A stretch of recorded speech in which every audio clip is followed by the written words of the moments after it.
المجيد وفرقانه الحميد.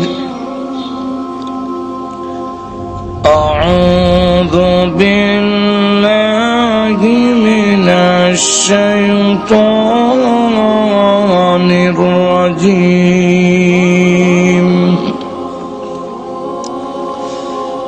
بسم الله الرحمن الرحيم. كل نفس ذائقة الموت وإنما توفون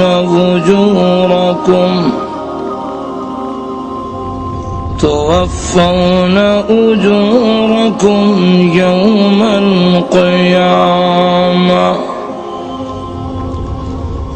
فمن زحزح عن النار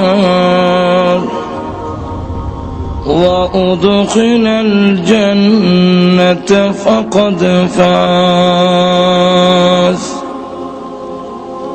وما الحياة الدنيا إلا متاع الغرور.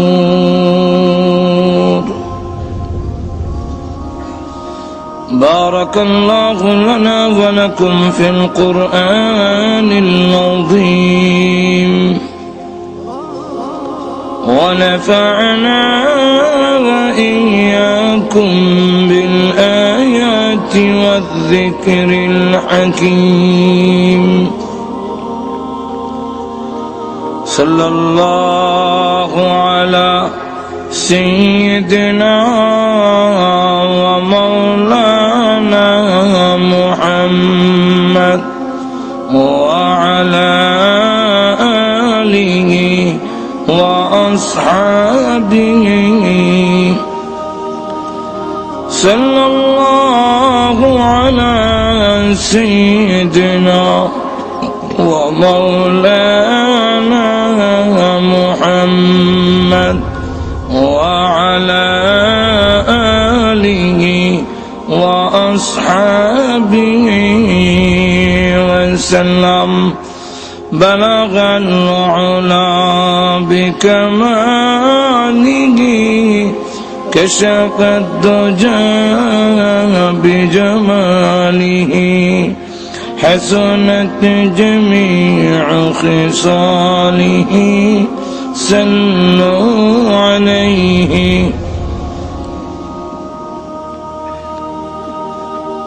আল কাউসার যুব সংগঠন কর্তৃক আয়োজিত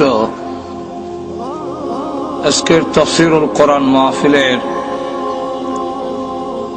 আমার অত্যন্ত শ্রদ্ধেভাজন ব্যক্তিত্ব উস্তাজুল আসাতিজা সদরে মুহতারাম দামাত বরকাতুহুম মুআজ্জাজ মুকাররম উলামায়ে কেরাম, উপস্থিত সমবেত প্রাণপ্রিয় মুসলমান ভাইরা, পর্দার অন্তরালে অবস্থানরত অত্যন্ত শ্রদ্ধেয় মা বোনেরা, আমাকে বিষয় দেওয়া হয়েছে মৃত্যু যন্ত্রণা এবং পরকালের ভয়াবহ অবস্থা তুলে ধরার জন্য। এই পৃথিবীতে যত মাখলুক আছে, প্রত্যেকটা মাখলুকের জীবন যেমন আছে, মরণও আছে। এই মাসআলায় সারা বিশ্ব একমত, এটার মধ্যে দ্বিমত নাই। বিশ্বাসে সব একমত, কিন্তু আমলে একমত না। মুখ দিয়া বলে 1 মিনিটের নাই ভরসা, কিন্তু হারমোনি বাজানি ছাড়ে না।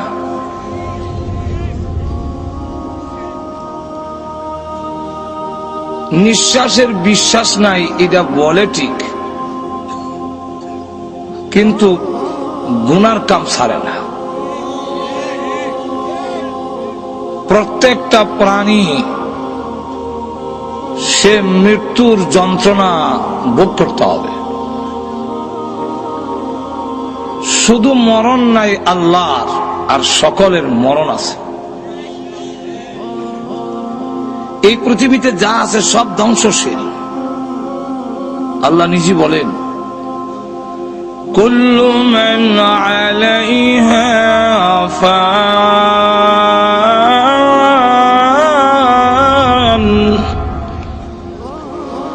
ওয়া ইয়াবকা ওয়াজহু রাব্বিকা যুল জালালি ওয়াল ইকরাম।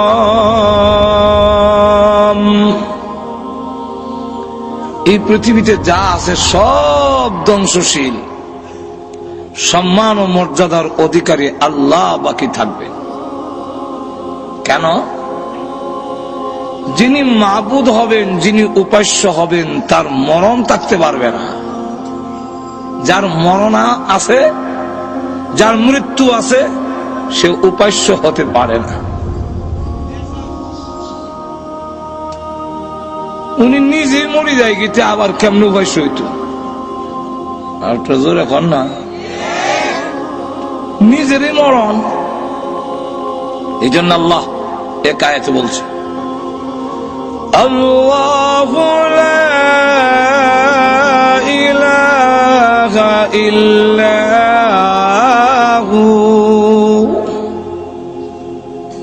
আল্লাহ যিনি ছাড়া আর কোন মাবুদ নাই, আর কোন উপাস্য নাই। কেন? মাবুদ হইতে গেলে, উপাস্য হইতে গেলে কতগুলো কোয়ালিটি, সিফত, গুণ লাগে। এর মধ্যে প্রথম নম্বর গুলো আল্লাহ তুলে ধরছেন, আল হাইয়ুল কাইয়ুম।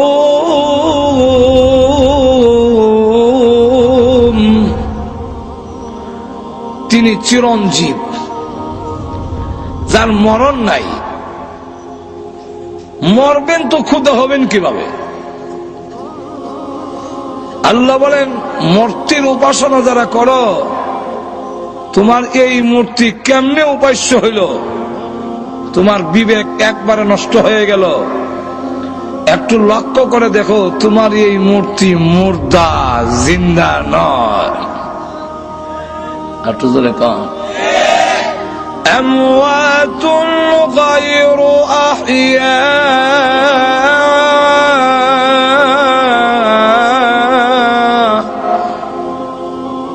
আমওয়াতুন গায়রু আহইয়া, সব মরা,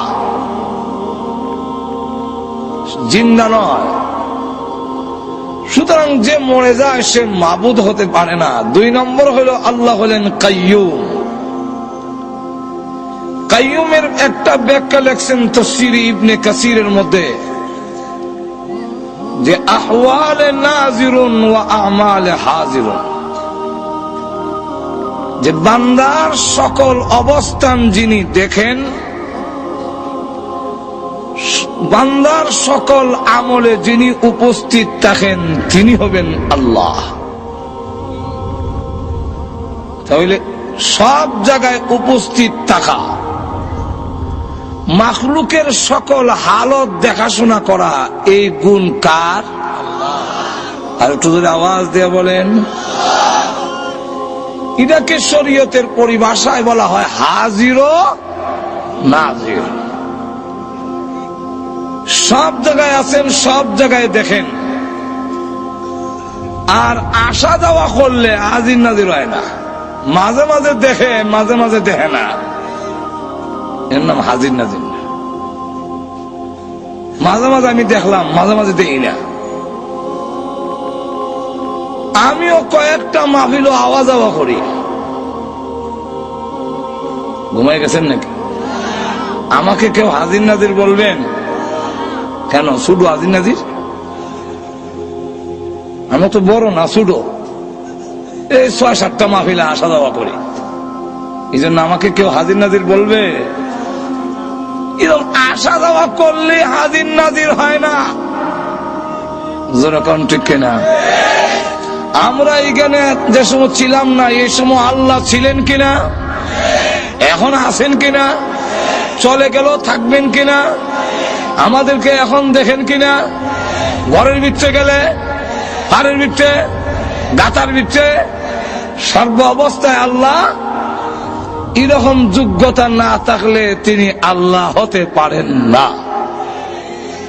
তিনি উপাস্য হতে, যাক ওই দিকে আমি এখন যাওয়ার সময় নাই। মোট কথা হলো আল্লাহ রাব্বুল আলামিন চিরঞ্জীব, আল্লাহ সবসময় আছেন, সবসময় থাকবেন। আর আল্লাহ ছাড়া পৃথিবীর যা আছে সব হলো মাখলুক, মাখলুকের মৃত্যু আছে, ধ্বংস আছে। একটু জোরে কম। এই মৃত্যুটা আমাদের নিয়ন্ত্রণে নয়, এটাও আল্লাহর নিয়ন্ত্রণে। আমাদের বেঁচে থাকা যেমন আল্লাহর নিয়ন্ত্রণে, আমাদের মরণটাও কার নিয়ন্ত্রণে? আল্লাহ। আল্লাহ রাব্বুল আলামিন তার রাসূলকে বলেন, হে নবী আপনিও বলেন। কি বলবো? আল্লাহ বলে দিয়েছেন, কুল ইন্না সলাতি ওয়া নুসুকি ওয়া মাহইয়ায়া ওয়া মামাতি লিল্লাহি রাব্বিল আলামিন।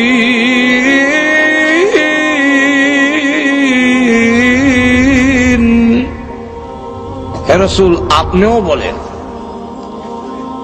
যে আমার নামাজ, আমার কুরবানি, আমার জীবন এবং আমার মরণ ওই আল্লাহর জন্য, যিনি তামাম জগতের পালনেওয়ালা। বিশ্ব নবীর মরণ জীবন আল্লাহর হাতে। প্রত্যেকটা প্রাণী তার মৃত্যু যন্ত্রণা ভোগ করতে হবে। মরণের সময় তার যন্ত্রণা হবেই, কেউ রেহাই পাবে না। আম্মা জান আয়েশা বলেন, ইয়া রাসূলুল্লাহ, যারা মুমিন তাদের কি মৃত্যুর কষ্ট হবে? আল্লাহ রাসূল বলেন, হ্যাঁ হবে। ওগো নবীজি, মুমিনের যদি মরণ কষ্ট হয় তাহলে আর মুমিনের ইজ্জত রইল কোথায়? কাফিরেরও কষ্ট হবে, মুমিনেরও কষ্ট হবে, তাহলে আর মুমিনের ইজ্জত রইল কো? আল্লাহর নবী বলেন, আয়েশা, মুমিনের মৃত্যু যন্ত্রণা যদিও হবে, কিন্তু মুমিনের মরণের যন্ত্রণা কষ্টদায়ক থাকবে না, আনন্দে রূপান্তরিত হয়ে যাবে। হবে, কিন্তু কষ্টটা কষ্ট থাকবে না। কেমনে থাকবে না এটা বলবো পরে, কিন্তু আগে মৃত্যু হবে এবং মৃত্যুর যন্ত্রণা থেকে কেউ রেহাই পাবে না। যেরকম ঠিক কিনা? ওই দিন যখন ধরবে আর সারাসারি নেই। আল্লাহ বলে, কাল্লা ইযা বালাগাতিত التراقي وقيل من راق।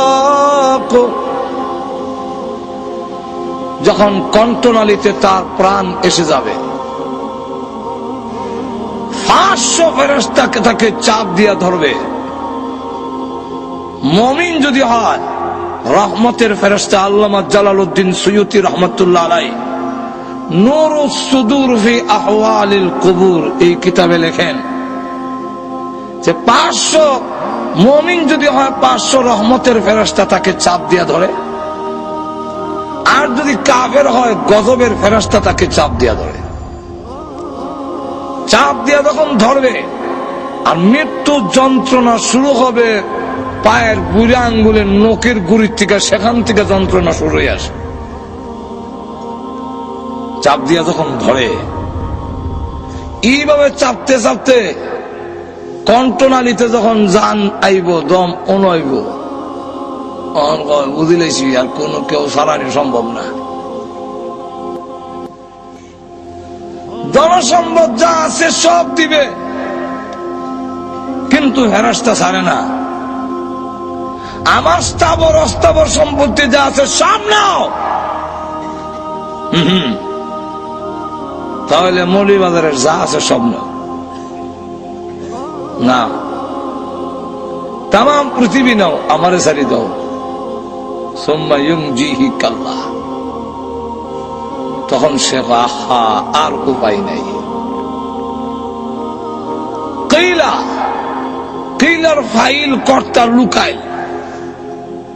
এই কারণে তাফসীর কারকরা বলেন যে কিলার বক্তব্য ফেরেশতাও হতে পারে, আবার যাকে ধরছে সেই মৃত ব্যক্তিও হতে পারে, যার সাকরাত আরম্ভ হয়েছে ওই ব্যক্তি।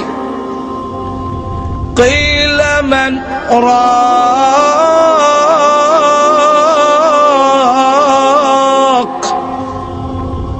যদি ফেরেশতা হয় বলবে বলো এখন কোথায়? দুর্নীতিবাজকে ধরলে, চোর ডাকাতকে ধরলে, দলীয় লোক হইলে উপর থেকে মন্ত্রীর অর্ডার আসে, ছেড়ে দাও, দিস ইজ মাই অর্ডার।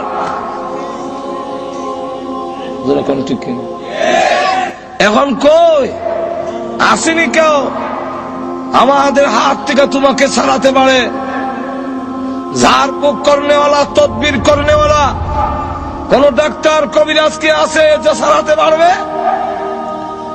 আর যদি বক্তব্য ওই সাকরাতগ্রস্ত রোগীর মানুষের হয়, তাহলে বলবে মান রাক, কই আমার ঝাড়ফুঁক করনেওয়ালা, এখন আমাকে ঝাড়ো, আমাকে ছাড়াও। কিন্তু দেখবে কোন সারা শব্দ নাই, কেউ জবাব দেয় না। তখন তার ইয়াকিন, বিশ্বাস হয়ে যাবে যে এখন আমার যেতেই হবে, আমার বিদায়ের সময় এসে গেছে, এখন কেউ আমাকে ধরে রাখতে পারবে? একটু জোরে কন। وظن أنه الفراق,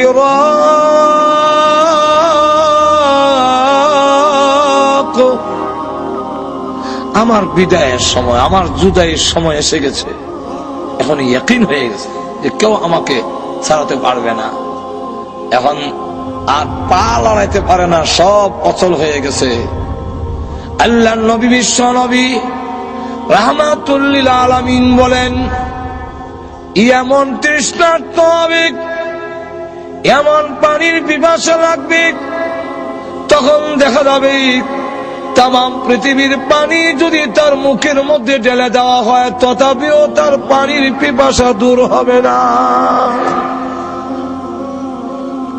এমন যন্ত্রণা সব বুক করতে হবে। হযরত মূসা আলাইহিস সালাতু ওয়াস সালাম, আল্লাহর পয়গম্বর, ইন্তেকালের পরে একজন স্বপ্নে দেখে জিজ্ঞাসা করলো, হুজুর মৃত্যু যন্ত্রণা কি আপনি কষ্ট পেয়েছেন?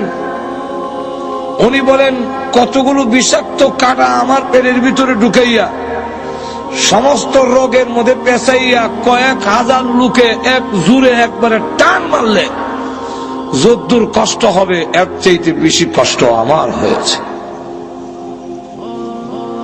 জালালউদ্দিন সৈয়দী রহমাতুল্লাহ আলাইহি ওনার কিতাবের মধ্যে লেখেন, ঈসা আলাইহিস সালাতু ওয়াস সালাম এক কবরে গিয়া বললেন, কুম বিইজনিল্লাহ, আল্লাহর হুকুমে উঠো। এমনি কবর থেকে একজন উঠছে, জিজ্ঞাসা করলো, মান আনতা ওয়া মা ইসমুকা, তুমি কে, তোমার নাম কি? উনি বলেন, আমার নাম সাম, আমি নূহ আলাইহিস সালামের ছেলে। হযরত ঈসা আলাইহিস সালাতু ওয়াস সালাম কয়েকটা প্রশ্ন করেছিলেন। আমি যেই পয়েন্টটা আপনাদেরকে বুঝাইতে চাই, উনাকে ঈসা আলাইহিস সালাম জিজ্ঞাসা করলেন, আপনি কি আবারও কবরে যেতে চান না দুনিয়াতে থাকতে চান? যদি থাকতে চান, আমি আল্লাহর কাছে বলবো, ফরিয়াদ করব, আল্লাহ আপনাকে কয়েকদিন পৃথিবীতে থাকার সুযোগ যেন দেয়। হযরত সাম আলাইহিস সালাম বলেন, ও ভাই ঈসা, এখন যদি আমি আবার দুনিয়াতে থাকতে চাই, আর আমার ভিতরে যে রূহ আসছে, আমি যে জিন্দা হইছি, এই রূহকে নেওয়ার জন্য আবারও আজরাইল আসবে?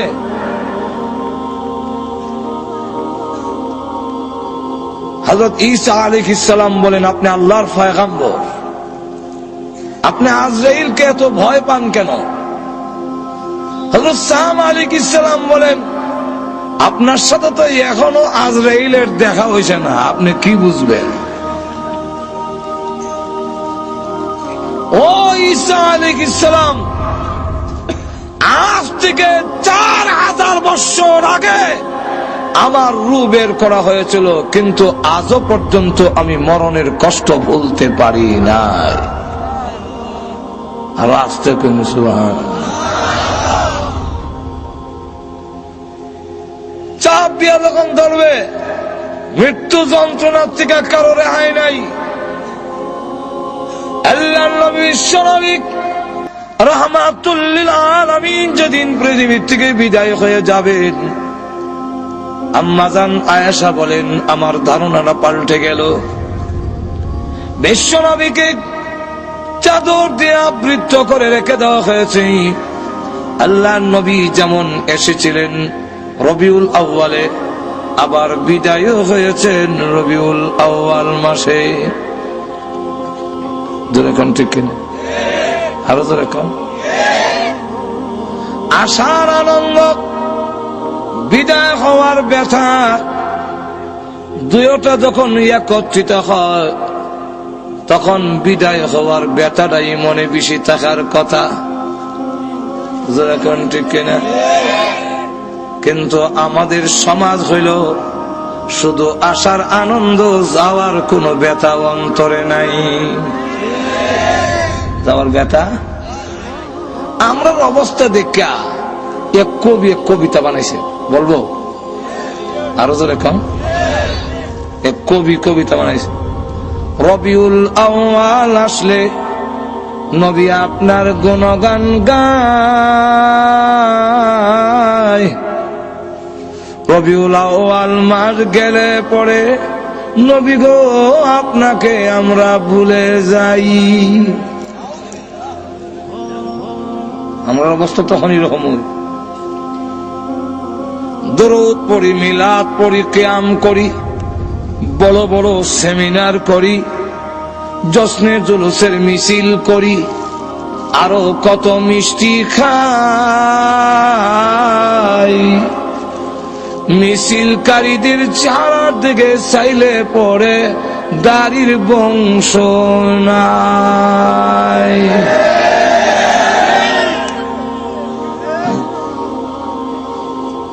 বলেন দেখি কবির এই কবিতাটা আমাদের সাথে মিল আছে কিনা? আল্লাহর নবী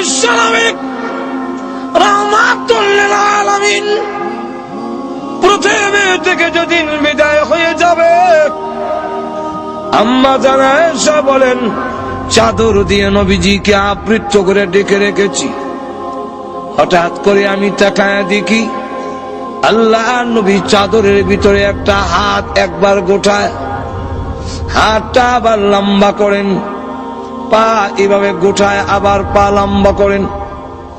যে আমরা খিচুনি যে শুরু হয়, সাকাত আরম্ভ হবার সময় দেখবেন এমন কিছু টানা আসা শুরু হয়। আমরা ঘুমো ধরে লেছে না গেছে। আম্মা জানা এসে বলেন আমি আপনি বিশ্ব নবীর শরীর মোবারক থেকে চাদরটা একটু উঠালাম, কেন এমন শুরু করে দিয়েছেন? নিষ্পাপ নবী, আল্লাহর নবী মাসুম, আল্লাহর নবী বিশ্ব নবী যিনি, উনি হলেন আল্লাহর পরে ওনার সম্মান তামাম পৃথিবীর ঊর্ধ্বে কারোর সাথে তুলনা হয় না, এর মধ্যে কোনো সন্দেহ নাই। কিন্তু লক্ষ্য করে দেখুন আম্মা জান আয়েশা সিদ্দিকা রাদিয়াল্লাহু আনহা বলেন পৃথিবীর মানুষেরা রে, আমার ধারণা পাল্টে গেল। আমি যেই মাত্র আল্লাহর নবীর শরীর মোবারক থেকে চাদর সরালাম, এমনি তাকায়া দেখি নবীজির মাথা মোবারক থেকে নিয়ে পা মোবারক পর্যন্ত এমন কোন পশম মোবারক নাই যেখান থেকে আল্লাহর নবীর ঘাম বের হয় নাই। আমার ধারণা পাল্টে গেল। নবীর যদি রকম, তাহলে আল্লাহ যে বলছেন কুল্লু নাফসিন যায়িকাতুল মাউত, এই আয়াত 100% ঠিক। একটু জোরে কম না। হঠাৎ করে নবী যে ডেকে বলেন হে ফাতেমা, দরজার দিকে তাকে দেখো গো মা, কে যেন সালাম দেয়, বারবার পারমিশন চায়।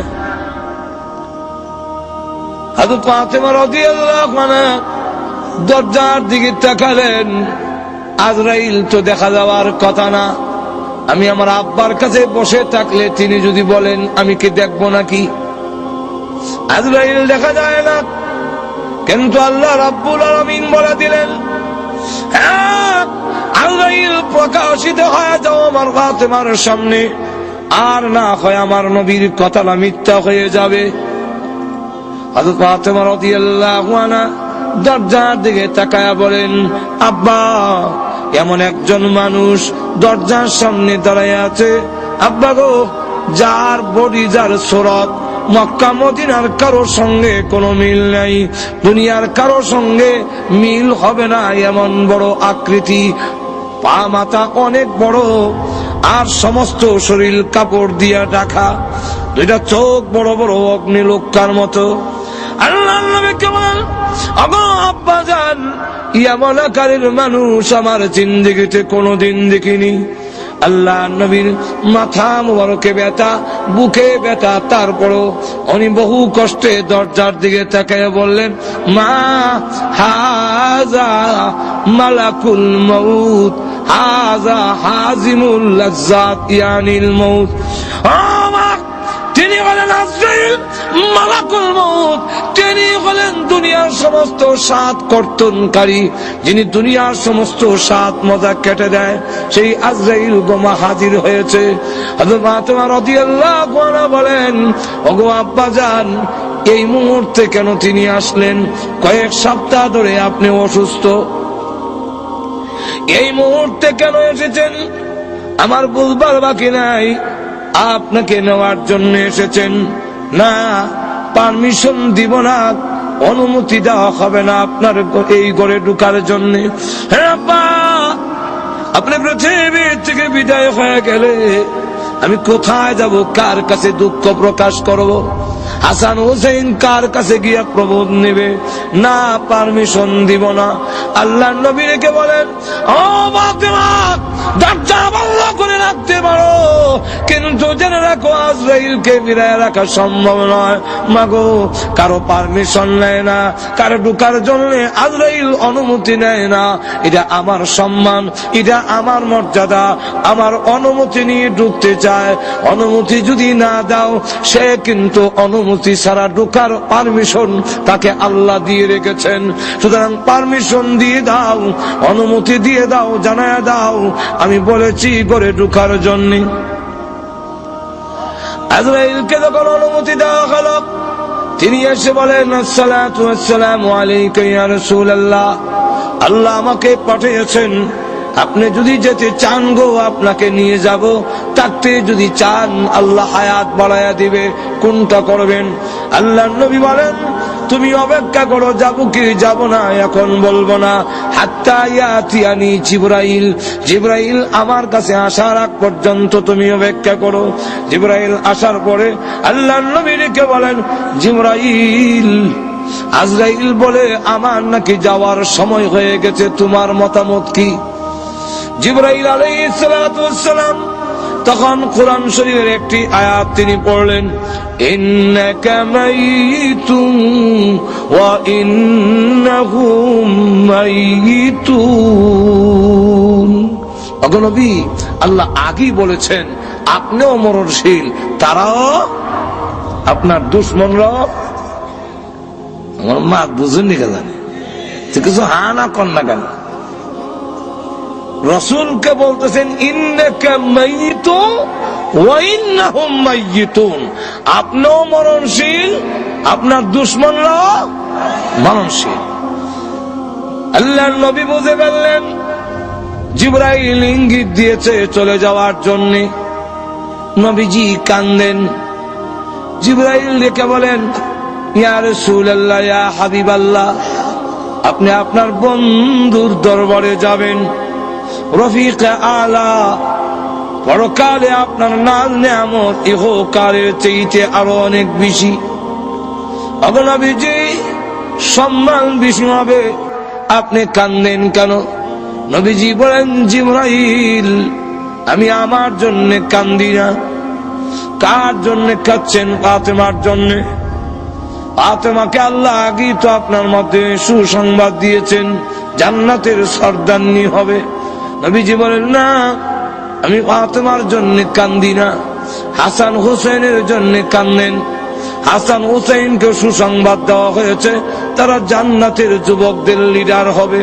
নবীজি বলেন, না, হাসান হুসেনের জন্য কান্দি না, কান্দি আমার গুনাহগার উম্মতের জন্য। জিবরাইল বলেন, হুজুর, উম্মতের জন্য কান্দার দরকার নাই। ওগো নবীজি, আপনি কেন কান্দেন? আপনার উম্মতের নাম ঠিকানা সহ সবগুলো আপনার রওজাতে পৌঁছাইয়া দেওয়া হবে। নবী যাওয়ার দরকার হয় না, বিশ্ব নবী কোথাও যাওয়ার প্রয়োজন নাই। দুরূদ আর সালাম আনার জন্য নবী যাওয়ার দরকার নাই। কারণ নবী কেন নিবেন? নবী কেন আসবেন? আমার ডাকে নবী আসবেন। যদি আমি দামি হই, তাহলে আমার ডাকে আরেকজন আসবে। ঠিক কিনা? হুজুর যদি ডাক দেখে এদিকে আইব, এখন কি আপনারা কইবেন হুজুর এদিকে?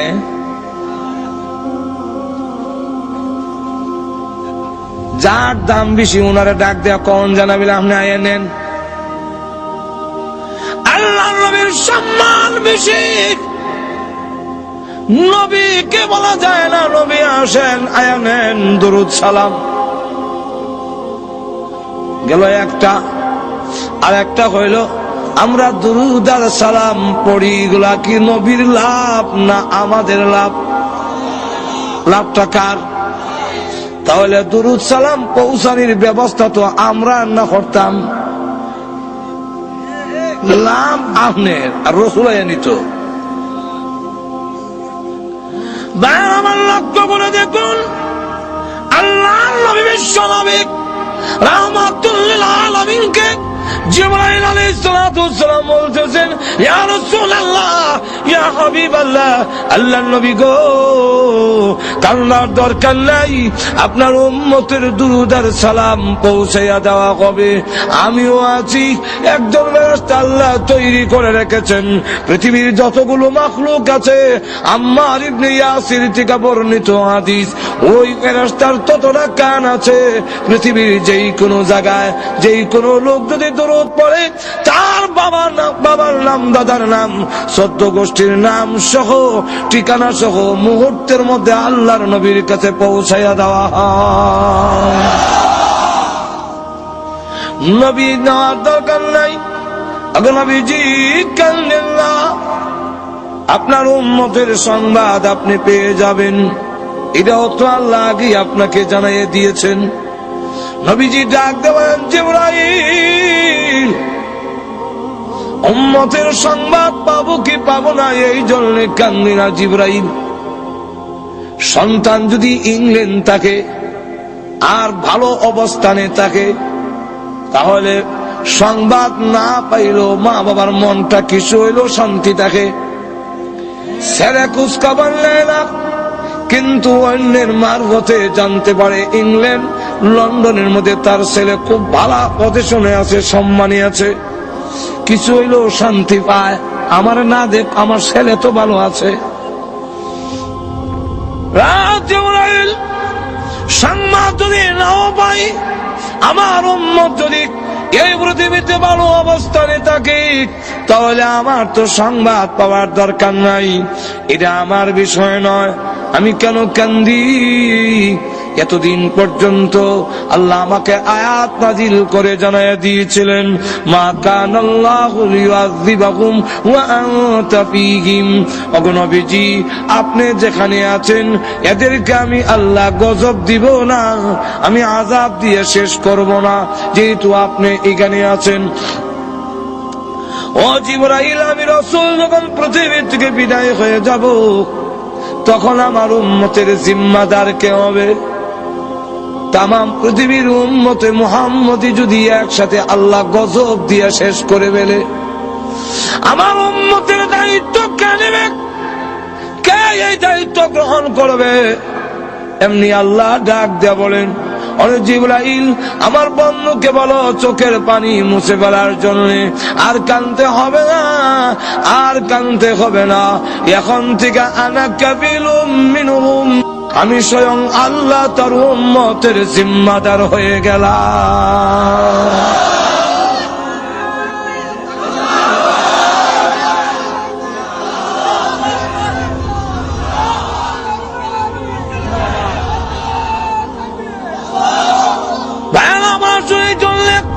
আল্লাহর নবী বিশ্বনবী রাহমাতুল লিল আলামিন তখন ডাক দিয়া বলেন, ওরে জিবরাইল আজরাইল, এবার আমার রূহ তুমি বের করো।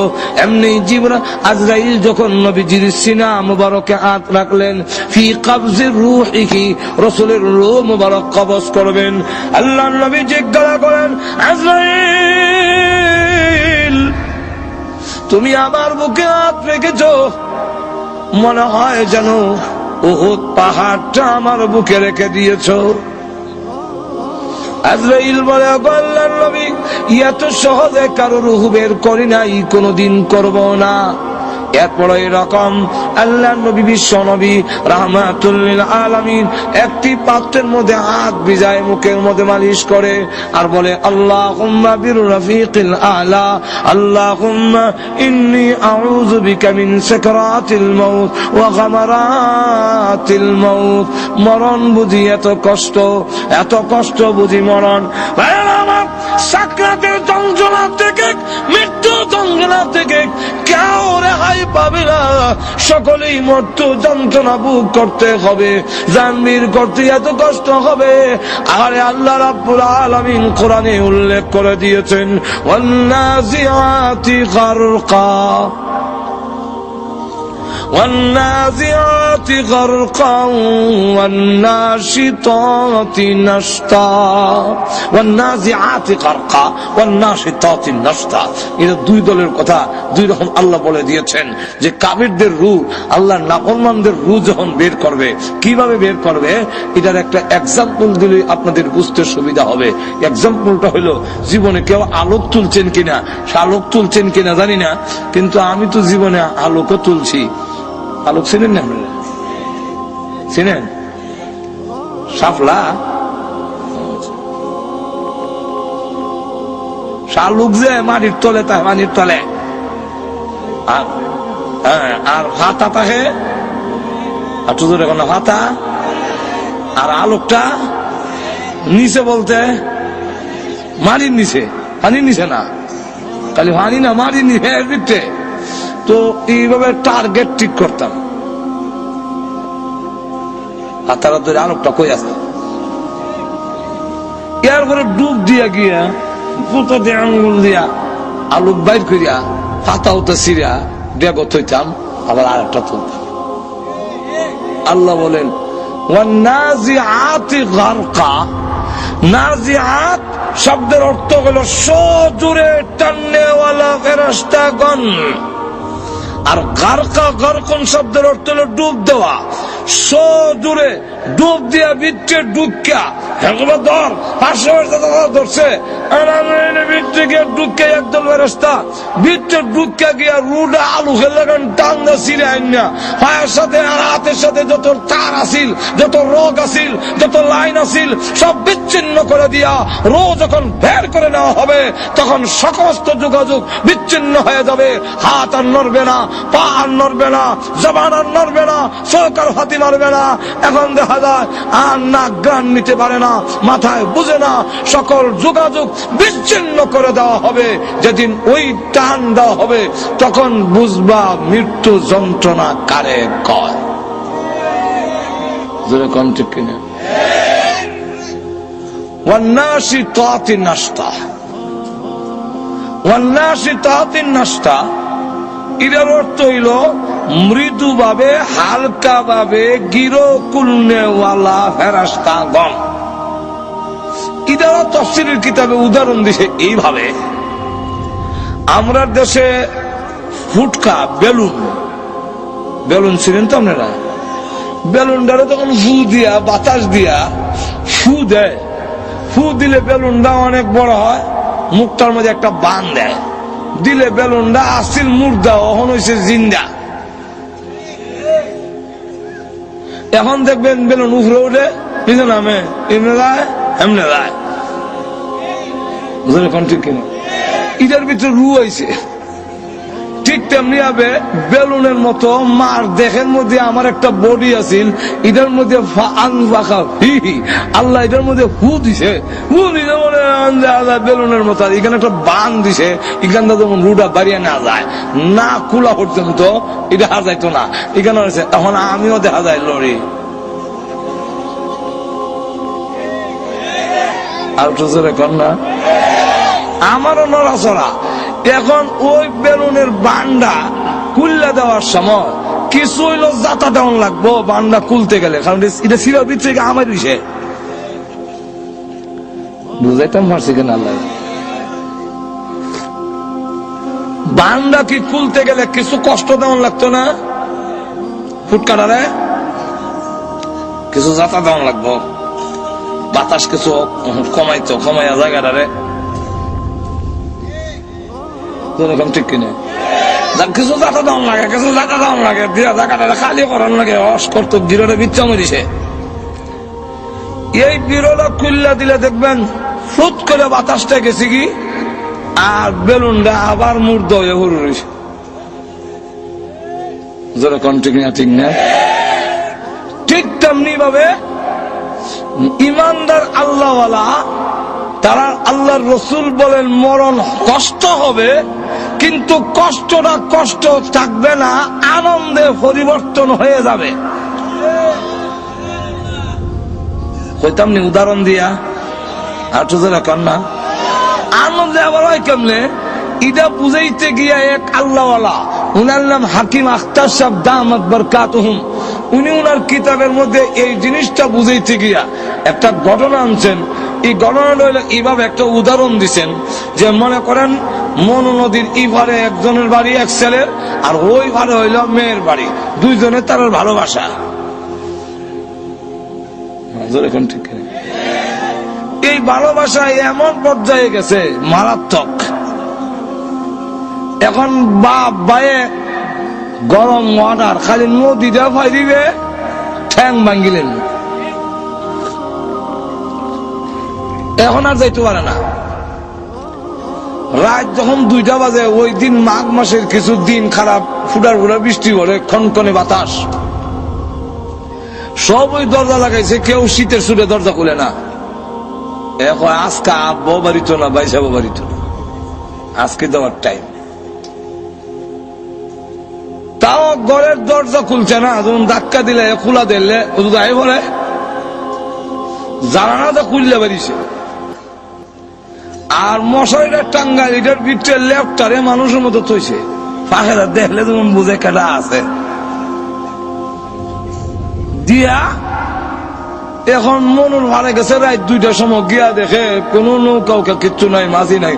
মাঝি কি মাথা খারাপ, কত রাত থাকতো, এই ফুটার ফুটা বৃষ্টি করে খনখনে বাতাস।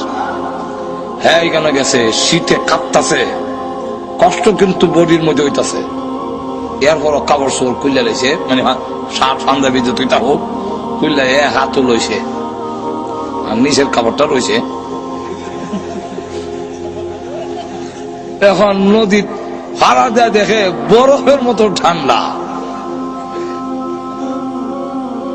আর উড়ার উড়া বৃষ্টি করে রাত 2টা, কুমুরি দড়িলা ইতা বয় ওই কথা শেষ। আর পানি যখন লাগছে শরীর, সমস্ত শরীরের মধ্যে কম্পন সিঁড়ি হইয়া দাঁতে দাঁতে বাড়ি লাগতেছে, ইতা করতেছে। কিন্তু এরপরে যত আগায়, যত হাত অগ্রসর হয়, বৃত্তে কিন্তু খুশি, দাঁতে বাড়ি লাগে আর শরীরটা ইতা করতেছে, কিন্তু বৃত্তে বৃত্তে আনন্দ। তার প্রেমিকারে গিয়া যে দেখিলেইব। এই কারণে তার এই নদীর পথের সমস্ত কষ্ট তার যেমন আনন্দের হয়ে যায়, মুমিনের অন্তরে আল্লাহর মহব্বত সবচেয়ে বেশি।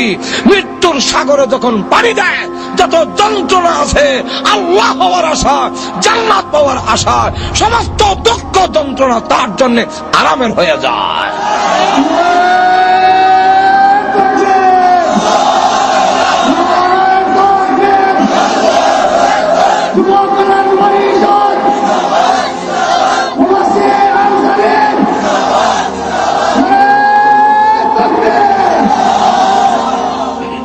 এরপরে কখন দেন কেন হইব, দুইটা উদাহরণ আরো দিন। একটা বিষয় কোন জানা যে সময় আবার বিলে মৃত্যু যন্ত্রণা এবং পরকালের অবস্থা সুবহান, 2-4 দিন সময় দিলেন না কোন দিত এখন ঠিক কিনা। এখন কেন আনন্দের হয়ে যাবে? আর একটা এক্সাম্পল, এক ছেলে যুবক তো মাটি কাটতেছে, টাকায় দেখি যতই টুকরি বইলা দেয় আরো বইলা দেয়, আর ভালো এবার আর একটা উড়া বর্ত পারে না, আর বড় খুশি গাম বাইরে হরতেছে, কিন্তু বেটা শরীর বড় ফুর্তি দেওয়া যায়, আর খালি কয় বেড়া তাড়াতাড়ি অত বারবার এটা মারতাম না, সাইডটা হয়ে যাচ্ছে, তো সাইডটা হয়ে যায়, সাইডটা হয়ে যায়, এই কথা বারবার হয় এখানে, সাইডটা কি বিপদ ঘটলো। তো আমি খালি বইয়া বইয়া কল্পনা করি যে কিতা বিষয়। আবার যখন কাছে আইছে দেখি লঙ্গির এখানে একটু উঁচা দেওয়া যায়, টান দিছি দেখি রে তোর কোমর গীত এমনি দেখি কইতে হইতে কাগজটা করে গেছি, কাগজটা লইয়া দেখি এটার মধ্যে লেখা তার প্রেমিকার সিডি লেখছে, আমার সালাম নিও, আর 4টার সময় অমুক বাগানে তুমি আসো, আমার সাথে আর তোমার দেখা হবে। ওই প্রেমিকার সালাম ভাইয়া আর জান বাগানে গিয়ে দেখা হইব, এই কারণে চার মাটি কাটার কষ্ট দুঃখ কোনো কষ্টই লাগে না, আনন্দের ঢেউ বইতেছে, কতখানে সাইডটা হইতো যাইতো। যেরকম ঠিক কিনা? ঠিক তেমনি হবে মুমিনের কানের কাছে আল্লাহ ফেরেশতা পাঠাইয়া দিয়া হয়, আমার বান্দারে গিয়ে বান্দা বান্দিরে গিয়া কইও আমি আল্লাহর সালাম নিত। সালামু কওলাম মির রাব্বির রহিম,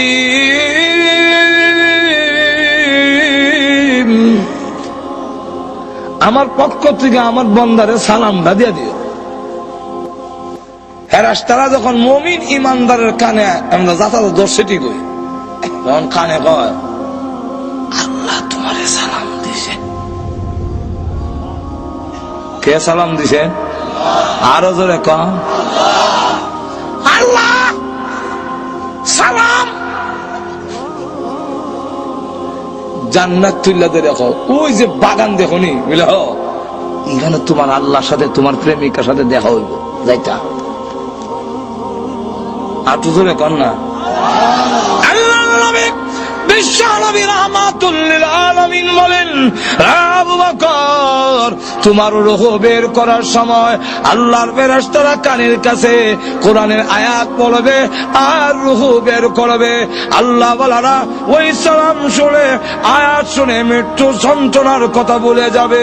আল্লাহর নবী বলেন, ও আবু বকর এই আয়াত পড়বে তোমার কানের কাছে, ইয়া আইয়াতুহান নাফসুল মুতমাইন্না ইরজিই ইলা রাব্বিকি রাদিয়াতান মারদিয়া ফাদখুলি ফি ইবাদি ওয়াদখুলি জান্নাতি। জোরে কর না সুবহানাল্লাহ। হুজুর বুঝছি না সুবহানাল্লাহ কেন না বুঝছি কর। কানের কাছে বলবে, আবু বকর ইয়া আইয়াতুহান নাফসুল মুতমাইন্না, এই প্রশান্ত মন, ইরজিই ফিরে আয়, ইরজি ফিরে আসো। কোথায় ফিরে যাব? ইলা রাব্বিকি তোমার রবের দিকে চলে আসো। কোন অবস্থায়? রাদিয়াতান মারদিয়া তুমি আল্লাহর প্রতি রাজি, আল্লাহ তোমার প্রতি রাজি। আয়ো ফিরে আসো। ফাদখুলি ফি ইবাদি ওয়াদখুলি জান্নাতি আল্লাহর প্রিয় বান্দাদের অন্তর্ভুক্ত হও আর আল্লাহর তৈরি জান্নাতের ভিতরে ঢুকে যাও। যন্ত্রণা থাকতো না, যন্ত্রণা হইব। আগে এমনি দইরা ফুরা গালতো, দুচেন দর দর দর ফুরা দুই চারজন আর এখন অপারেশন করে ইনজেকশন দিয়ে অবশ করি দেয়। যন্ত্রণা হয় না যেটা না ও হে কইতারে না ঘুমাই গেছেন মানে আমার কথা বুঝতেছেন নি? যন্ত্রণা হইতেছে না এটা না হইতেছে কিন্তু না ঠিক কিনা ভাইরা আমার, জান্নাতের দিকে দেখা যেত, ওই জান্নাত দেখো বলে হ্যাঁ এখানে তোমার আল্লাহর সাথে দেখা হইব। আল্লাহ আল্লাহ আমার গুলাম রুবাই করছে কইতারে না আর তো এখন না সুবহানাল্লাহ। আল্লাহ আরো উদাহরণ দিতাম নি। ওখানে না আপনারা হাসপাতাল নিয়ে খতনা করাইলেন, আমরা ছোট সময় তো খতনা করাই তো আজমে আইয়া যেমনে খালি দেখছি আজম এক দৌড় দিয়ে বাড়ি সাইয়া আরেক বাড়ির গরুর গোয়াইলের ভিতরে গিয়ে লুকাইছি। দইটা আনে গিয়ে বড় ভাই কোন সময় বিদায় করে দিয়েছি বেটারে আদিকা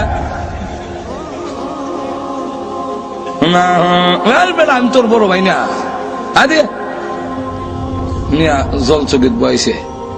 আর আজম জোর করে না যখন বয়াই দিছে, বয়াই দিয়ে দুই ঠ্যাং দুই দিকে আর কল্লা মুখ ওই দিকে বুড়াইয়া আমি ধরছে কি ধরার মতো ওরকম ঠিক কিনে।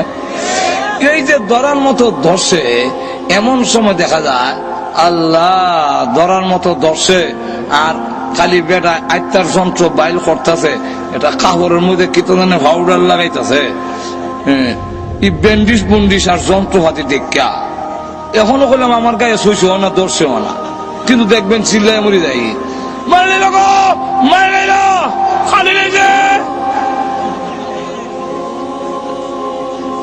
আর যে ধরছে এখন কইতাছে না না কিচ্ছু না বেটা না কিচ্ছু কোনটা না এই মা ঘর থেকে ডাক দিয়া কয় আমার ফুয়া নামে নিবে আমি তোর মা থাকতে কে রে তোর সারবার লাগে না বুঝে খুব ভালো করে। এখন হ্যাঁ আবার মিষ্টি খুব পছন্দ করে, ছোট সময় তো মিষ্টি খাবে লেগে বড় পাগল দেওয়া না, তো একলা মিষ্টি বাড়াইছে কয় আর মুখ নিয়ে একলা মিষ্টি দেয়, তো মুখের সামনে না কয় দেখ রসগোল্লাটা দেখ, এমনি খালি রসগোল্লা দেখছে। এখন আর যন্ত্রর দিকে খেয়াল নাই, তো যন্ত্রণাও নাই, এখন খালি হেওয়ানিটা আছে। মানে খালি নিতা নাই আর এখন খালি যন্ত্রণা নাই, খালি হেওয়ানি। এই অবস্থায় রসগোল্লা দিছে মুখে, মুখে দেওয়ার পরে যেই মাত্র এখানো করছে দাঁত করতো রসগোল্লা সারা জিব্বা যখন সরি গেছে কি চোখ টিপ দিয়া বলে বাড়ি করো না, চিন্তা করো না, ঘাবড়াও না, ওই জান্নাত তাকায়া দেখো, জান্নাতের দিকে তাকাইয়া ওর করবো ওরা করো কিলমানরা রসগোল্লা শরবতের গ্লাস মুখের সামনে দেখায় তোরে খাওয়াইতাম। এই অবস্থা দেখে আজরাইল কোন সময় তার রুহু বের করেছে একটুকু খবর থাকবে না, যদি সত্যিকারের মুমিন হওয়া যায়। আর না এমন চাপ দিয়া ধরবে, হাড্ডিগুলো যখন ভেঙে চুরমার হয়ে যাবে, চিৎকার হয়ে থাকবে তোমরা কাগো আমাকে একটু সাহায্য করো, কিন্তু না কেউ সাহায্য করবে না। একটা জিতা বকরি ছাগলের চামড়ার টেনে চুললে যদ্দুর কষ্ট হবে, এক চাইতে বেশি কষ্ট অনুভব হবে যখন প্রাণ পাখি বের হয়ে যায়। এমন হয় অবস্থা শরীরে একটা মাছি বসলেও সে ব্যথা পায়, বরদাস্ত করা যায় না। এমন কোন অঙ্গ নাই যা ভালো রয়েছে, সবগুলো ভেঙে চুরমার করে বেড়ে দিয়েছে, সবগুলো ভেঙে একবারে শেষ করে দিয়েছে। এইভাবে রুহু বের করে যখন নিয়ে যাবে আল্লাহ রাব্বুল আলামিনের দরবারে, আর দেখো রে গোসল গোসল দে, আস্তে দাও, বড় দুঃখ পায়, আস্তে দাও। ওই অবস্থা যদি দেখে বলে তোমরা কানা গো দাও আমাকে তাড়াতাড়ি কবরে নাও, কবরে নিয়ে যাও, কবর আমার জন্য বড় আরামের ঘর, তাড়াতাড়ি নিয়ে যাও। আর যদি গুনাহগার হয় ডেকে বলে আমার নিও না, বিদায় দিও না। এই দেহটাকে কবর নিয়ে শুয়ে দিলে আযাবের কোনো সীমা থাকবে না। কবরে যখন নিয়ে যাক, কবরের আযাব থেকে কবরে আয় পাবে না। আল্লাহর নবী বিশ্ব নবী রাহমাতুল লিল আলামিন বলেন, কবরের আযাব থেকে যদি রেহাই পেত আমার সাদ ইবনে আবি আমার সাদ ইবনে মুআয রাদিয়াল্লাহু আনহু রেহাই পেত। হযরত খাদিজাতুল কুবরা রাদিয়াল্লাহু আনহা কান্দে, আম্মা জান আয়েশা খাদিজাতুল কুবরা চোখের পানি ছেড়ে দিয়ে ইন্তেকালের সময় কান্দে। আল্লাহর নবী জিজ্ঞাসা করেন, ও খাদিজা কেন কাঁদলো? কান্দি কারণে আমি পৃথিবীর থেকে বিদায় হয়ে যাবো গো নবীজি, কিন্তু ভয় লাগে। কবরের কোন সামান নাই, কোন প্রস্তুতি নাই, কি নিয়ে কবরে যাব গো নবীজি, ভয় লাগে। আল্লাহ নবীকে আরো বলেন আরেকটার জন্য কান্দি। একটা হলো আমি পৃথিবীর থেকে বিদায় হইয়া কবর কি লইয়া যাব, কবরের কোন সামান আমি খাদিজাতুল কুবরা নাই, এই জন্য কারণে। আর একটা কারণ হলো মক্কার বেঈমান কাফেররা আপনার প্রতি নির্যাতন করে, আপনাকে কষ্ট দেয়। আমি খাদিজা আপনার পাশে ছিলাম, আমি বিদায় হয়ে গেলে আপনার সহযোগিতা কে করবে? নবীজি দুঃখের পাশে ছিলেন খাদিজাতুল কুবরা, আমি বিদায় হয়ে গেলে তখন আপনার সহযোগিতা কে করবে? ফাতেমা রাদিয়াল্লাহু আনহা এই সময় ছোট ডাক দিয়ে বলে, মা আপনি কাঁদলেন না, আপনি বিদায় হয়ে গেল, আমি ফাতেমা আব্বার সাথে আছি, জীবন যেতে পারে আমি আমার বাবাকে ছেড়ে দূরে যাব না। এই জন্যে আল্লাহ নবী যখন দাওয়াতের কাজে যেতেন ফাতেমা পিছনে কোমর ধরে রাখত, কাপড় ধরে রাখত।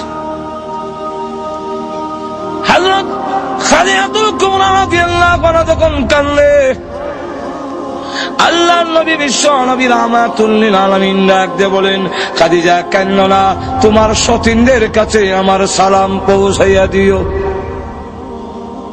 হযরত খাদিজাতুল কুবরা বলেন, ইয়া রাসূলুল্লাহ, আমার সতীন কারা আবার সালাম দিতাম? আপনি তো আমার আগে আর কোন বিয়ে করেন নাই, কেদা গেল আমার আগে সালাম দিতাম গিয়া? আল্লাহ নবী বলেন, ও খাদিজা, জান্নাতের ভিতরে মরিয়ম এবং আসিয়ার বিবাহ আমি বিশ্ব নবীর সাথে হবে, তাই তারা হবে তোমার সতীন। এই কথার মাধ্যমে জানাইয়া দিলাম সালাম দিও। এর অর্থ হলো তুমিও আল্লাহর তৈরি জান্নাতের ভিতরে চলে যাচ্ছ। তাদেরকে সালাম দিতে গেলে জান্নাতে যাওয়া লাগতো না, দুজকে গিয়া পাইব। হযরত খাদিজাতুল কুবরা রাদিয়াল্লাহু আনহা এরপরে ভয় করে, ওগো আল্লাহর নবী, আপনার ব্যবহারের একটা কাপড় দিবেন আমার কাপড়ের ভিতরে দেওয়ার জন্য। ওগো নবীজি, আমার বিশ্বাস আপনার ব্যবহারের কাপড় যদি আমার কাপড়ের ভিতরে থাকে তাহলে কবর আমাকে চাপ দিতে পারবে না। হযরত খাদিজাতুল কুবরা রাদিয়াল্লাহু আনহার মতো মহিলা, যাকে আল্লাহ সালাম দিয়েছেন। কে সালাম দিয়েছেন? আর আমরা দেশের মহিলারে না হয় প্রধানমন্ত্রী সালাম দিল, কি তৈলতে সালাম পাইবা 7 বছর পরে ভিডিও হইবা মাজর। এখন ঠিক এটা বাংলাদেশের পৃথিবীর ইতিহাস। ন্যায় সম্মানে বিদায় দেওয়া সম্মান করিয়া বিশ্বের বড় প্রেসিডেন্ট বুশ পর্যন্ত 8 বছর রইল ক্ষমতা, আর শেষ বেলা দেখা যায় জুতার ভিটা দিয়ে বিদায় হইয়া দিছে। এখন ঠিক কিনা? খাদিজাতুল কুবরা মা বোন আছে আজকের মাহফিলের পিছনে, এই জন্য মা বোনকে বলবো যে খাদিজাতুল কুবরা রাদিয়াল্লাহু আনহা আল্লাহ নবী, মনে হয় আমরা হুজুর আইতাছে, কারণ টাইম হুজুর আনেন, হুজুর আনেন ভাইরা আমার, মানে কারণ পড়তে গেলে তো একটা টাইম আছে, এখন ঠিক না? 12টার ভিতরে দোয়া হইব, তো আমরা করোনা চিকিৎসা হুজুর উনিও আছেন, এসে দোয়া করবে। আবার 12টা বাজে গেলে অনেকের বাসা বাড়ি তো, এটা তোর গ্রামগঞ্জ না, বাসা বাড়ি শেষে গেটে আর খোলা হয় তোর 12 টাউন লাগবো খারাপ। ভাইরা আমার লক্ষ্য করে দেখুন, কুবরা রাদিয়াল্লাহু আনহা ইসলামের জন্য এই খেদমত করার কারণে মা বোনদেরকে বলো অনুসরণ করেন খাদিজাতুল কুবরা রাদিয়াল্লাহু আনহাকে। খাদিজাতুল কুবরা রাদিয়াল্লাহু আনহা আল্লাহর নবী যেইভাবে সহযোগিতা করেছেন, একেবারে প্রাথমিক অবস্থায় সকলের আগে ঈমান আনলেন। আল্লাহর নবী বলেন, খাদিজা বলো লা ইলাহা ইল্লাল্লাহ মুহাম্মাদুর রাসূলুল্লাহ। সঙ্গে সঙ্গে তিনি পড়ে নিলেন। আল্লাহর নবী বলেন, খাদিজা প্রশ্ন করলেন না, খাদিজাতুল কুবরা, খাদিজা তোমার কপাল ভালো, তোমার ভাগ্য ভালো। এটা আকাশের পূর্ণিমার চন্দ্র নয়, তাওরাত কিতাব যদি সত্য হয়ে থাকে এর ব্যাখ্যা হলো আমিনার পূর্ণিমার চন্দ্র সর্বপ্রথম নবী হইয়া তোমার কোলে উদয় হবে। এটা হলো ব্যাখ্যা। নবীজি দিনের কাজে বাইরে থাকলে ধন সম্পদ উজাড় করছেন, ওই ধন সম্পদ বিরাট বড় শিল্পপতি আছেন, সব দিলেছে ইসলামের লেগা। এর ফলে আবার আল্লাহু আকবার রাত্রে আয়েশা ডাক দেয়, খাদিজা লাব্বাইক ইয়া রাসূলুল্লাহ। প্রথম ডাক জবাব দাও, ঘুমাও নাই?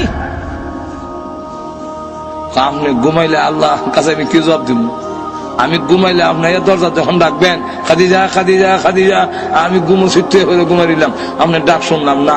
আল্লাহ কিয়ামতের মাঠে বলবে, ও খাদিজা আমার নবী তোমার দরজায় ডাকে আর তুমি নাক ডাকাইয়া ঘুমাও। আপনি জোরে কর না।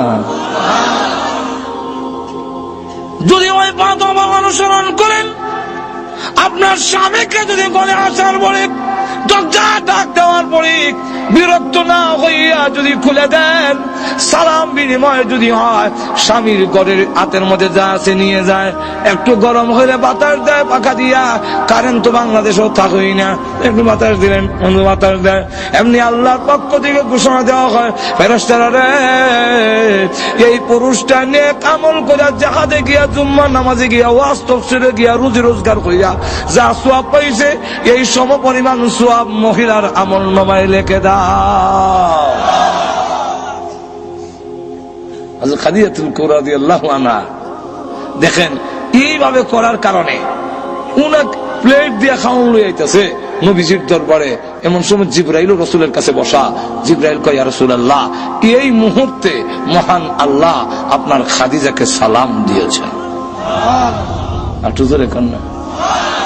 খাদিজাকে সালাম দিয়েছেন, শুধু সালাম না, আল্লাহ বলেছেন খাদিজার জন্য আল্লাহর তৈরি জান্নাত ওয়াজিব হয়ে গেছে।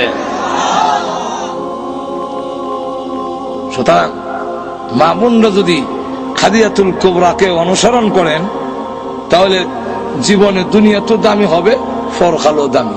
জোরে কোন ঠিক না? আর যদি তসলিমা নাসরিন রে আর উরুস মুরুস জামানের লেগে চিন্তাধারা করেন,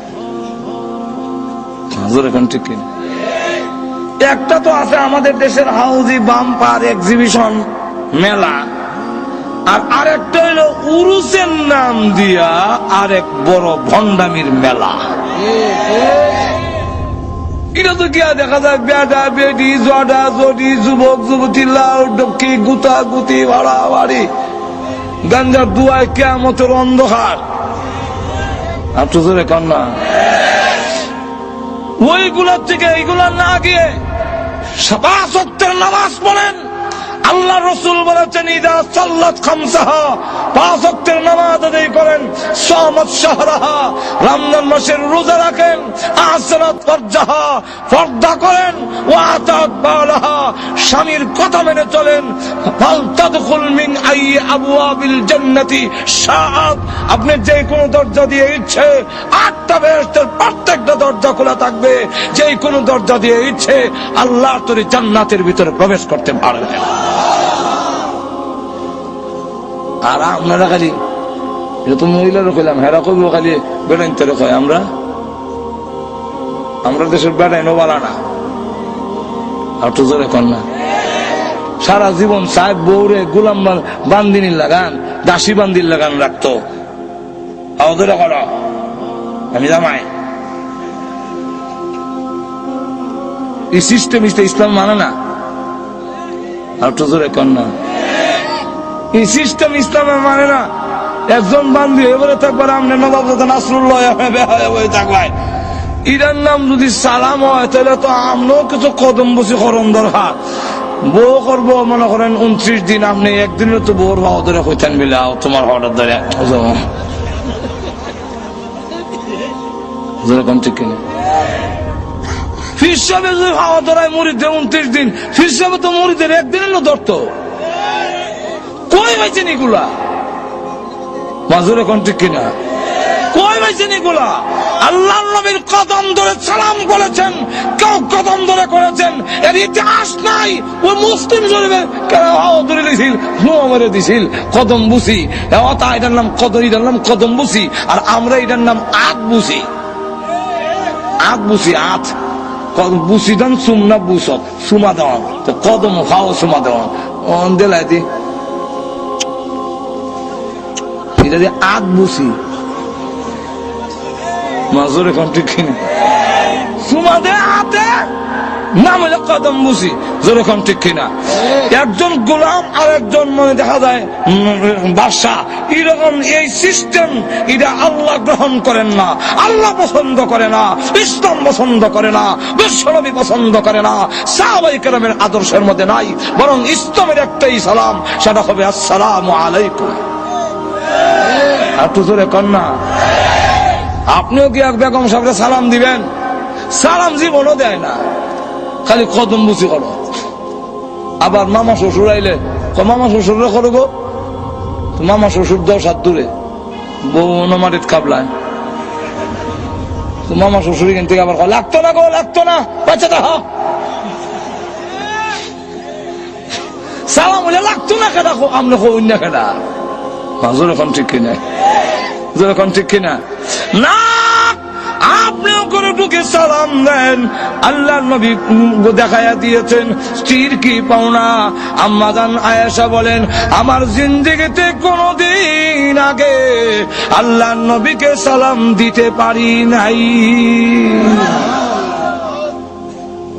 গরু ঢুকিয়া গিয়া হইত, আমরা দেশের প্যারেন্টের অভ্যাস খারাপ। ঘরে ঢুকিয়া হয় ভাত হয়েছে নি, ভাত তো হয়েছে, ডাল তো হয়েছে না। কোন জামার ব্যাগ গেছলে? এটা আমাদের ব্রাহ্মণবাড়িয়ার ওইদিকে বাসা, এক বাসা আছে, কোন লাঙ্গের ব্যাগ গেছলে? তো এই বউ মানতো কেমনে তারে? আরেকদিন আপনি রাত গিয়া ডাকলে 10 বার ডাকলো দরজা খোলে না, খালি কয়, এই আস্তে গাইছি, আস্তে বুঝি কয়। 1-10 মিনিট খারা রাখিয়া এরপরে কয়, ও তো রাত কোন বোর বাইত আসলা? ওই আপনি যে কইলেন নাঙ্গের বাড়ি, তখন কয় কোন বোর বাইত। এই যেরকম ঠিক কিনা? না, আল্লাহ নবী বিশ্বনবী রাহমাতুল লিল আলামিন করে ঢুকেছেন। আয়েশা খাবার হয়েছে না গো নবীজি? খাবার এখনো তৈরি হয়নি। নবীজি বলতেন, অসুবিধা নাই, তুমি টমেটো কাটো, আমি তোমারে আলু খাইতে দেই, তুমি প্লেটটা পরিষ্কার করো, জগদা পানি আন্না দেই। আল্লাহ নবী, আল্লাহ বলে যার সম্মান তাম পৃথিবী যেই নবীর খাতিরে বানাইলো, ওই নবী রান্নার ঘরে কাজ করে স্ত্রীর অধিকার বুঝাইয়া দিয়েছে। সুতরাং আমরাও যদি এরকম করতে পারি, তবেই আমাদের স্ত্রীরাও আমাদেরকে সম্মান করবে, ইজ্জত করবে। জোরে কন্টিনিউ, ঠিক না?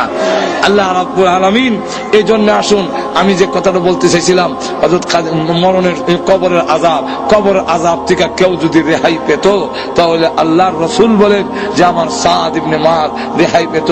ওনার ইন্তেকালের সময় যখন ইন্তেকাল করলো, তখন দেখা যায় জিবরাইল আয়েশা কয়, ইয়া রাসূলুল্লাহ, আপনার উম্মতের মধ্যে কোন মহান ব্যক্তি আজকে ইন্তেকাল করলো? রাসূল বলেন, কেন? বলে আসমানের ফেরেশতাদের মধ্যে দৌড়াদৌড়ি আরম্ভ হয়ে গেছে জমিনও নাম্বার লেগে। যারা জিন্দেগিতে কোনদিন এই পৃথিবীতে নামে নাই, এমন ফেরেশতারা দৌড়াদৌড়ি আরম্ভ হয়েছে। রাসূল এই কথা শুনিয়া উঠতে দৌড় মারছেন, জুতো হও দিছেন। আর সাদর এক মাথা কান্দ, আরেক মাথা মারি। তো সাহাবীরা দেখে এমন আশ্চর্য কথা, কি ঘটনা ঘটলো না জানি, উনারও পিছে দৌড়ে। হযরত সাদ ইবনে মুআয রাদিয়াল্লাহু আনহু বাড়ির কাছে গিয়া দেখেন যে রাসূল এলোপাতারি যায়, এমনে এমনে যায়, এমনে এমনে যায়, এমনে যায় করে, এমনে যায় করে, এইভাবে যায়। সাহাবীরা কয় রাসূল এইভাবে যায় কেন? এটা তো বললাম না। আরো ঘরের কাছে গিয়া হাত দা ইশারা দিলেন, তোমরা আস্তে আসো, আস্তে আসো। হযরত সাদ ইবনে মুআযের ঘরের ভিতরে গিয়া আল্লাহর নবী, বিশ্ব নবী একটা পা মোবারক উঠাইয়া আর একটা পা বিছাইয়া এমনি বসলেন। সাহাবীরা কয় এই যে আরেক অবস্থা, মানে রসুল বোঝা জায়গা হইতেছে না, এই অবস্থা কেন? রসুল যখন বের হয়ে আসলেন জিজ্ঞাসা করে, ইয়া রাসূলুল্লাহ, আপনি এলোপাতারি এইভাবে গেলেন, ঘরের মেঝে গিয়ে এক পাও বিছাইয়া আর এক পাও উঠাইয়া কেন বসলেন? যেমন বোঝা জায়গা নাই। আল্লাহর নবী বলেন, আমি যাইতে না যাইতে আমি দৌড় দিছি কেন জানো? দৌড় দিছি জন্যে, যখন জিবরাইল কইছে যে আপনার মহান ব্যক্তিকে মারা